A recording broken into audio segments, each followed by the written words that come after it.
Asinsadong buhay everyone! Magmamamon look tayo for today's video. At nakarating talaga tayo sa Quezon Ave alang-alang sa pagkikrave ni Mami sa special Mami ng Mamon Look. Kaya tara na at magpiknikan tayo dito sa Mamon Look, Quezon Ave.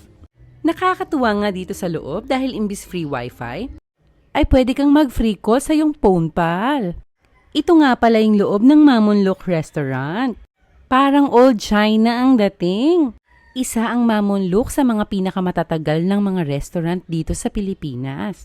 Yung menu nga nila parang lumaban pa sa World War II. Noon pa man sikat na ang Mamon Look sa kanilang jumbo siopaw. At sa kanilang original at walang makagayang Mami. Favorite daw kasi nila Mami na puntahan itong Mamon Look nung bata pa lang siya. Kaya na memories bring back memories siya.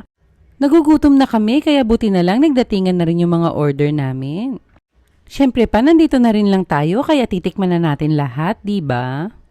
Kaya lang mas gutom si Baby Penpen, parang siya pa ang nauna. Hindi rin talaga papahuli tong batang to eh. At ito na nga lumapag na ang Mami mo, Mami ko at Mami nating lahat, ang famous Mami ng Mamon Look. Pati na rin ang napakalaking siomay. Tapos ang siopaw, higante din. Kaya sila Jeje dan Chinchi, ayun, nagsikain na rin.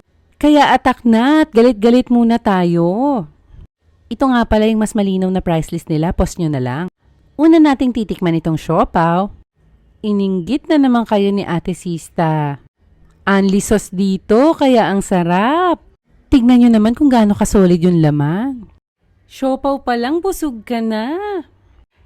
Kaya ang daming nakain ni Ate Sista. At itong Mami, napaka-authentic ng lasa at ang daming laman. Bagay na bagay itong siomay. Kaya ang ending, lungad na naman pa uwi. Umuwi kaming happy dahil craving satisfied si Mami at kami happy tummy. Thank you for watching!